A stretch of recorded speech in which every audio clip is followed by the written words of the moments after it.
Hi, I'm Rhoda, and I'm going to take you on my art walk through New Cross and Peckham in London. When I was younger, I moved house a lot, so I never really had the chance to explore the local art community anywhere. So today with this walk, I'd like to explore places I've heard of and never heard of before researching for this task, as well as revisit places that have always inspired me in the past.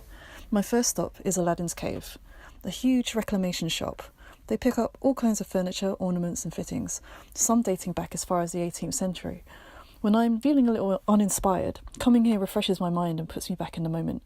Maybe it's because being surrounded by hundreds of historical designs at once sort of reaffirms my own place in time.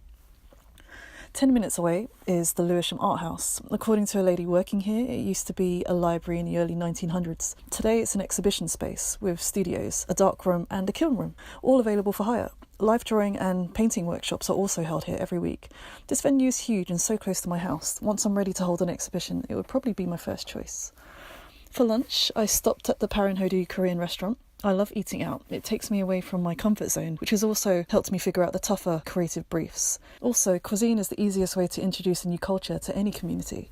Food could be later followed by the arts, music and more. Korean culture happens to be one of the smaller ethnic groups in London, which I'm more than happy to support. On the way to my next location, I passed Prangsta. It's a shop filled with handmade vintage costumes, one of which I actually hired for a costume party years ago. Each piece is so detailed, it's as if it came from a movie or theatre set. Just knowing each piece is crafted by hand, I can't help but ogle at their vivid window displays whenever I pass here. It's more like a museum than a shop. Just across the road, there's the New Cross Inn, the most popular live music venue in the area.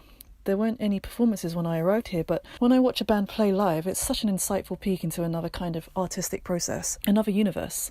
That experience takes me out of my headspace, forces me to socialise too, because I can be a bit of a hermit, and it's a good cure for creative block. 15 minutes away is the doorless shop I've always wondered about. It's called Window 135, a 24-hour window gallery. Its exhibit changes every week. The works are anonymous and mostly created in-house. However, they sometimes consider external artists too. They also do this free of charge. For someone like me who is just starting out, I could display just a single piece of work without pressures of a full-size exhibition. Right next door to Window 135 is the King of Hearts tattoo parlour. I think tattoos are stigmatised and often overlooked as a form of artistic self-expression. Tattooists are also artists in their own right. I'm not a tattooist, but the layered composition style and the strong lines that are typical of tattoo art have been a huge influence on my illustrations for many years. Just around the corner is Besson Street, a road that used to be heavy with traffic before it was sealed off to create this quiet space. On the right is a community garden where local activities happen. It's also home to the New Cross Gate Trust community newsletter, which welcomes volunteers, including those with art and design skills. I applied once and I didn't get through, but I plan to again when I have more free time.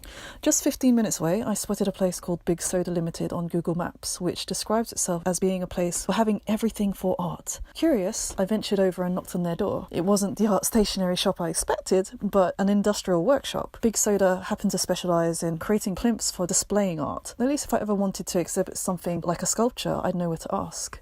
Around the corner is the M2 Gallery, another 24-hour window gallery like Window 135. This one didn't have an installation, but a more traditionally painted work. The location is off the main road, so it's a bit of a hidden gem, but it's well lit, and the work is displayed for at least 2 months rather than just a week. They also welcome external exhibition proposals, so I could certainly apply here in future.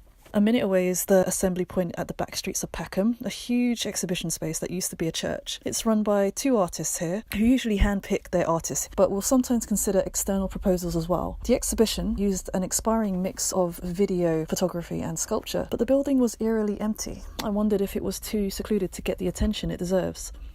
Down the road is Peckham Library, one of the bigger libraries in South London. Growing up, I spent a lot of my school time in libraries. Today, I still find libraries a decent source of inspiration through art books, autobiographies, or even just browsing book cover designs. Alternatively, it can also be a nice place to work in peace and quiet, but usually only during school hours. Just outside the library is the Peckham Peace Wall. This wall was set up following the London riots in 2011. It's represented in a way similar to how post-it notes are used in an office. Each square has a handwritten note from someone part of the community here. It was backed by Southwark Council, who happen to be very involved with the local art scene here, which I discover more about later. Just down the road is the Hannah Barry Gallery. I witnessed quite a controversial exhibition there by the Unlimited Dream Company. As dramatic as it looked, it was beautiful. I found it was refreshing to see an exhibition so otherworldly, so locally to where I live. But the venue was another that was worryingly empty. Across from Hannabarry, I stumbled upon Bussey Alley, an inconspicuous alleyway off the main road. It's made up of artsy bars, cafes, horrible studios and workspaces. Unfortunately, at the time of my walk, the studios here were either closed or off limits to the public, but I could already sense a host of networking opportunities from just walking through here. There were flyers, posters and bulletin boards everywhere. At the basement of Bussey Alley, I found the Rye Wax bar. It's a typical bar, but at the back they also had a vinyl record shop, which I found quite unique. The walls were also adorned with posters relating to local music events, club nights, art exhibitions, and so on. This bar is a social hotspot for artists in this area, and would be a good place to advertise my own exhibition one day. Around the corner from Bussey Alley is Four Quarters, another unique bar filled with retro video games. Growing up, I loved games. Their fusion of digital graphics, sound and interactive immersion continue to inspire me to this day. It was nice to see a creative bar like this in a creative area. I think there's a sort of creative magnetism going on in this part of Peckham. During my walk today, I was told about tonight being the launch party for Peckham Levels, a refurbished car park project funded by Southwark Council. Its aim is to provide affordable space for creative, local and independent entrepreneurs. Peckham Levels felt like my prize at the end of this walk. Not only does the project reek of creative opportunity, but it was bustling with people. Last but not least, I'd like to mention the amount of indie publications, flyers, community newspapers and so on that I picked up during my walk. To an outsider like myself, these are crucial to discovering just what goes on within a community that seems so close-knit. One I've realised is a lot more welcome to new artists than I first thought.